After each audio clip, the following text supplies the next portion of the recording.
So episode 7 of Planet Earth is called Great Plains, and as you'd expect, it's about grasslands. So this episode opens up in an unusual place, and that is the Mongolian steppe. But here we see golden eagles and Mongolian gazelle. So we spend more time with the gazelle, basically just showing you their migration, how they travel the grassland. They basically follow the grass, basically. Once the grass has been eaten, they will move on to another area to eat the grass there, which is basically how all herbivores operate on the Great Plains. And I think the fact that Mongolian gazelle are an animal that we've never seen before in these programs, and have never seen since, and they behave in the same way that virtually all large herbivores on grasslands do, I think it's a very unique example of that behaviour, just because, you know, if you've got loads of animals that do the same thing, why not show one that we don't see very often? I think that was a pretty good way to start it. And yeah, the music in that sequence was great as well. The vocals almost sounded like tribal Mongolian, which was quite cool. Again, it sets the scene of the location that it's been filmed in very well. I think that was pretty cool. Yeah, so that was a really good way of opening the episode, I think. We see red-billed quelea, which are the most numerous birds in the world, which is kind of crazy. But again, much like the locusts, they're often described as a plague. So yeah, I can see that, and it's cool to see them. Then we look at a lot of different grasslands. We look at the Great Plains of Africa, we can look at wildebeest, and then we move to the north, which is where the tundra is. So the tundra, again, is the most northern grassland, and we see quite a few animals in the tundra. We focus on snow geese for a while. The snow geese flocking in is great, it's a really good sequence. We show them feeding. I mean, geese, not an iconic grass eater, but geese are pretty prolific grazers, so it's good that they had them in this episode. But again, we see them just feeding, then we see them nesting, and then they're having their chicks. You basically feel like you cover the entire time that they're in the tundra. And we also focus on Arctic foxes throughout this period of time. They hunt the geese, they eat their eggs, eat their chicks. It's quite good. And then you do have a little sequence where they're attacking the goslings, and you feel quite bad for the goslings because they're nice and cute. But then we also cut to the Arctic foxes and their cubs, which are also quite cute. And you're like, yeah, if they don't eat the goslings, then they won't survive the winter. And you're like, fair enough. We also see the Arctic wolves. So the Arctic wolf sequence is basically the flip side of the caribou sequence from the very first episode. We see that hunt again. It's not as extensive. We don't spend as much time with the hunt, which I think is good because we've already seen it by this point. We don't need to see it again. But it was good showing you the wolves' perspective. The first time I feel like you really felt like you want the caribou to succeed. This time you were kind of like, well, the wolves have got you as well. I feel like it was quite unique showing you both perspectives of that hunt. I think it was quite good. Yeah, it was quite effective. We see bison. So bison, again, the bison aren't doing too much that we haven't seen before or since. They're basically just, getting ready for the breeding season and the males kind of fight, and that's basically that. But I think they were important to touch upon because the prairies of North America were massive. I think it's quite good to touch on bison because bison were just massive. They were the biggest herds that the world has ever seen, and quite famously they were almost wiped out by us. So I think, while it wasn't like an amazing part of the episode, it was quite good to touch on, I think. Then we talk about flowers. We go to a few different locations where we see flower meadows, basically. And it's cool because, flowers, they look nice, I think no one's denying that. And yeah, it was cool to see as well, I think. Then we go to the Tibetan Plateau. So the Tibetan Plateau is not somewhere I would have expected them to go in this episode. I will say, throughout this episode, They don't go to the obvious places. We don't spend a lot of time in the African savannah. I feel like the episode does a really good job of just showing you things you don't normally see. The whole sequence of the Tibetan Plateau is pretty great. There's nothing here that we've seen before, generally speaking. We focus on Asian wild ass, which is an animal that we don't seem to know very much about. Attenborough does say throughout that they're doing this thing for some reason, and they're doing that thing.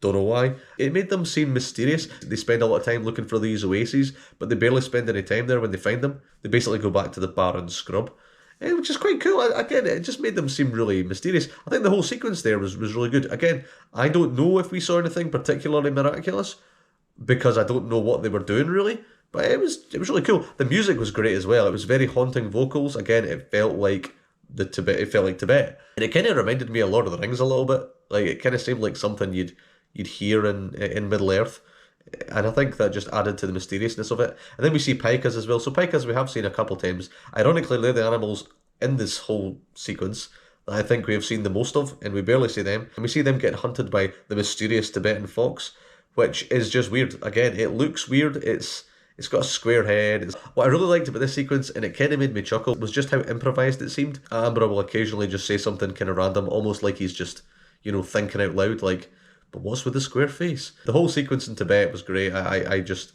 don't remember it being as memorable watching it previously, but I absolutely think it's one of the high points of the episode.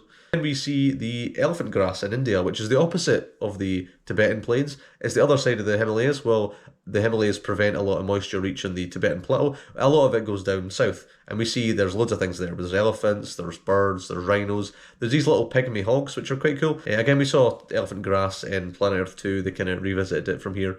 And yeah, I think it's pretty good. It's the tallest grass in the world, so I think, again, absolutely deserves to be here. And then we go to Africa, where we see elephants. So this sequence, I mean, I could just gloss over it. Not that impressive, not that important. So this sequence is pretty good, pretty well crafted. So we see elephants, and they're in the dry season in Africa. They're looking for water. They find some water holes that are an old refuge, and the music's very ominous. You kind of don't really know why yet. You think maybe because it's the dry season, it's really risky. And we see that they're sharing the water hole with lions, which again, not ideal, but not really a threat to an elephant. Then we turn to night, and the music's still going, it's still very ominous. And we see the elephants are kind of, they're not in their element anymore, their night vision isn't that great, but we see the lions are. And you're kind of like, okay, why are we focusing on this? And then we see the lions start to growl, and we talk about the lions being hungry, and then you start to go, are we going to see lions hunting elephants?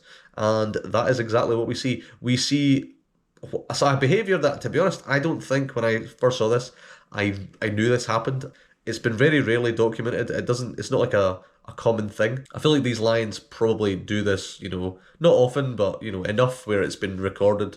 And not just calves either. They take on not fully grown elephants, but pretty large juveniles. There's one that's just at the cutoff of where they could probably take it on, and they go for it. I mean, it's getting chased through the bush. They some of the footage is almost a little bit blurred. You could tell this was like a quick let's get this shot in the bag. Kind of footage, but you do see them charging through the bush, and there's loads of lions. I mean, the elephant, granted, it's an elephant, it's pretty big, but the amount of lions that's there, it's just, you feel like, yeah, that elephant might not make it out, and sure enough, the elephant doesn't. The lions do manage to bring down an elephant. This is something I didn't ever expect to see because I didn't know it happened, and I don't think it's ever been topped. They did try and film this again in Nature's Great Events. From what I remember, the lions didn't catch the elephant. I think it got away. I don't feel like there's much point in trying to recapture this footage. They could record this using thermal imaging nowadays, but no, I think they'll never be able to catch the surprise that this sequence had, so I don't think there's any point in trying to recapture it. I think this is as good as this sequence is going to get. But and again, as I said, the music's great. The music properly wells from that kind of foreboding score at the start of the sequence to this proper epic, almost horror-esque score. Is great. It's a pretty tremendous bit of footage. And then we talk about when the rains come. We see baboons just kind of, foraging in amongst the flooded plains for a bit, and it's a good way to end the episode, I think. It kind of shows you how much life there is there. Then we get the diaries, and of course it's about the people filming the elephants and the lions, because what else are they going to talk about? And it was great, again. It really kind of felt, again, how difficult these shoots were. A lot of night shifts, so yeah, not a lot of daytime sleeping, and if you've ever tried to do night shift, you probably know that sleeping during the day isn't that easy. So I did feel for them a bit there, and you see, and it's quite funny as well. Ironically, it's quite a lot of humour. You talk about them just hunting for the lions for ages. The lions are just sleeping in someone's lodge next to a pool. That's quite funny. And then later on, when they find the lions, they're following them, and the lions just fall asleep again, and then they've got to take naps. That's quite good. But yeah, it kind of all builds to the end where they've got the elephants, and you see how risky it is. Not only are the lions a risk, but the elephants as well are pretty freaked out, so they could easily charge the truck over. Even when they blow a tire, they've got to change it, and the lions are right there. Changing a tire in general is a bit stressful. I can only imagine that was just ridiculous, another level. So yeah, man, a lot of respect for them there. And again, when the lions bring down the elephant, we do see a bit more of that. You do feel like it was a bit of a mad dash to get it filmed, so you do see a little bit more of it, the lions on top of the elephant. That's pretty grim. And again, once the lions have brought down the elephant, you do get the sense that it was quite difficult as well. As much as I feel like this was probably a proper journey for the crew. Spending quite a lot of time, quite a lot of effort trying to get this shot, and eventually when you get it, it maybe isn't underwhelming, but you do maybe feel, they probably did feel a bit like it won't cost. I don't know, pretty good stuff. So yeah, this episode is great. Again, I like it doesn't just go to the obvious places. We don't see a lot of the African savannah. We spend a lot of time in Tibet and the tundra. This episode highlights, obviously the highlight is the elephants and the lions, but the Tibetan Plateau and the tundra stuff, the stuff with the snow geese, that was all pretty good. So yeah, this episode, a lot to like. I think it's pretty good. So what were your highlights? What did you think of the episode? I imagine the highlight was probably the same as mine. I'll be doing the jungles episode next, so look forward to that. And as ever, feel free to like, comment and subscribe. But as ever, you don't need to, so don't feel like you need to hit that button. But if you do, it will be appreciated. So yeah, I'll see you next week, and goodbye.